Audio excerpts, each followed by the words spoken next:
Price God. ஆண்டவராகிய இயேசு கிறிஸ்து நாமத்தினாலே வாழ்த்துக்கள். ஒரு வசனத்தை வாசிக்கிறேன். மத்தேயு எழுதின சுவிசேஷம் 20ஆம் அதிகாரம் 28ஆம் வசனம். மனுஷகுமாரன் அநேகரை மீட்கும் பொருளாக தம்முடைய ஜீவனை கொடுக்கும்படியாக வந்தார் என்று சொல்லி கர்த்தருடைய வார்த்தையை பார்க்கிறோம். அநேகரை மீட்கும் பொருளாக, த ரீசன் ஃபார் மெனி. ஆண்டவராகிய இயேசு மனுஷகுமாரனாக அந்த பூமிக்கு வந்தார். தேவகுமாரனாக இருந்த அவர் மனித அவதாரம் எடுத்து அல்லது மனுஷனுடைய சிந்தனைகளையும் மனுஷனுடைய செயல்பாடுகளையும் எடுத்தவராக இந்த பூமிக்கு ஒரு மனுஷனைப் போல அவர் வந்தார் என்று பார்க்கிறோம். காரணம், மீட்கும் பொருளாக என்று சொன்னால் மனிதனை மீட்க வேண்டும் என்றால் ஏதோ ஒரு இடத்துல அடைபட்டிருக்கிற அர்த்தம். ஒரு ஆடு முள்ளுக்குள்ளே மாட்டிக்கொண்டது.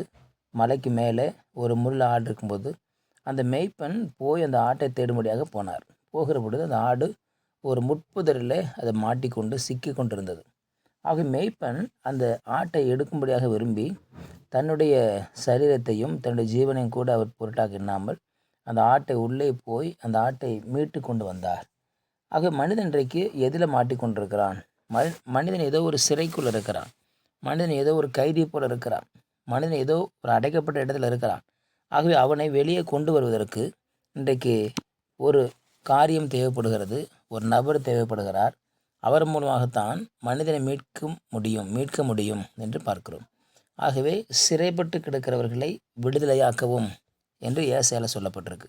சிறைப்பட்டு இருக்கிறவர்கள் யார் என்று சொன்னால் இந்த பூமியில் வாழ்கிற மனிதர்கள். யார் சிறைப்பிடித்து வைத்திருப்பது? நமக்கெல்லாம் தெரியும், பிசாசானவன் மனிதர்களை சிறைப்பிடித்து வைத்திருக்கிறான். சிறைப்பிடித்து வைத்திருக்கிறவர்களை சிறைப்பிடித்தவன் விடுதலையாக்குவதற்கு ஏதோ ஒன்றை எதிர்பார்க்கிறான். என்ன கொடுத்தால் அவன் விடுதலை செய்வான் என்று சொல்லி பார்த்தால் மனிதனுடைய எந்த காரியமும் அவனுக்கு போதாதாக இருக்கிறது. போதவில்லை, பத்தலை.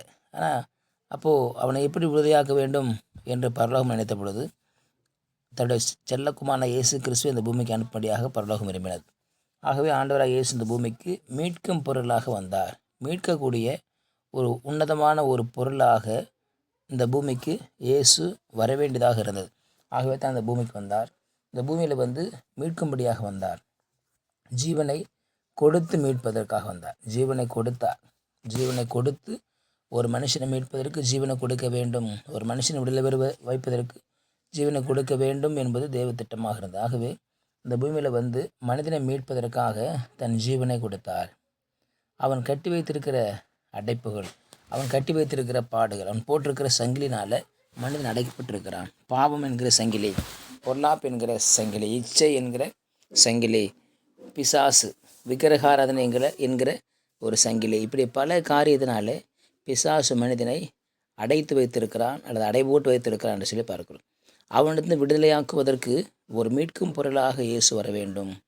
எல்லா மனுஷனுடைய பாவங்களையும் தன்மேல் சுமந்தவராக, எல்லா மனுஷனுடைய பாவங்களையும் தன்னுடையதாக ஏற்றுக்கொள்ளும்படியாக ஒருவர் வர வேண்டியதாக இருந்தது. பாவத்தின் சம்பளம் மரணம். ஆக அதற்கு விடுதலை என்ன? அதற்கு தீர்வு என்ன என்றால் அதற்கு சம்பளமாகி மரணம்தான் தீர்வு. எந்த ஒரு மனுஷனுடைய பாவங்களுக்கும் எந்த ஒரு கிரயத்தையும் செலுத்தி அவனை விடுதலையாக்க முடியாது.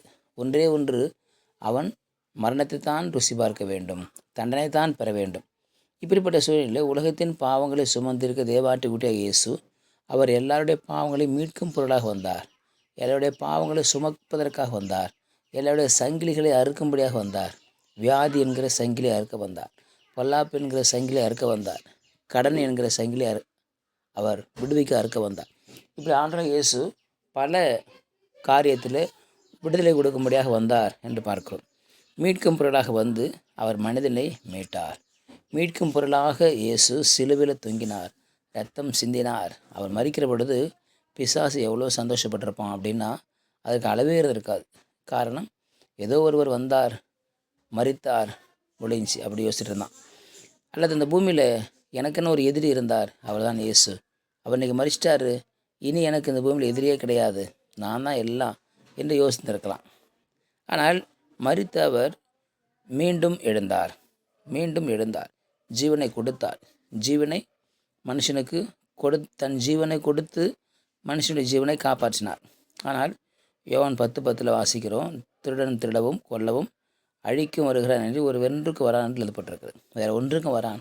அவன் அழிப்பதற்கு வந்தான், இயேசுவோ ஜீவனை கொடுக்க வந்தார். அவன் ஜீவனை எடுக்க வந்தான், இயேசு ஜீவனை கொடுக்க வந்தார். அவன் மனிதர்களை சிறைப்படுத்த வந்தான், இயேசுவோ விடுதலை கொடுக்க வந்தார். அவன் பாதாளத்தில் தள்ள வந்தான், இயேசுவோ பரலோகத்தில் சேர்க்க வந்தார். இயேசு கொடுத்தது ஜீவன், அவன் கொடுத்தது மரணம் என்று பார்க்கிறோம். ஆகவே ஆண்டவர் இயேசு இந்த பூமியில் ஜீவனை கொடுத்து மீட்கும் பொருளாக வந்தார். ஜீவனை கொடுத்து மீட்டிருக்கிறார். ஆகவே இன்றைக்கி நமக்கெல்லாம் ஒரு மீட்பு இருக்கிறதுன்னு சொன்னால் ஆண்டவர் இயேசு கிறிஸ்துனுடைய அந்த ஜீவன் தான். அந்த ஜீவனை பெற்று கொண்டிருக்கிறோம். அவருக்காக வாழ்வோம், பிழைப்பும். கர்த்தர் நம்மை ஆசீர்வதிப்பார். ஜெபிக்கலாம். பரிசுத்தர் நாளுக்காக ஸ்தோத்திரம் பண்ணுகிறோம். கேட்ட வார்த்தைக்கு நன்றி ஆண்டவரே. இந்த வார்த்தையோட வாழ்க்கையில் 100 மடங்கு பலன் தர முடியாது. ஜெபிக்கிறோம் இயேசு நாமத்தில் பிதாவே. ஆமேன். ஆமேன். You will be succeeded.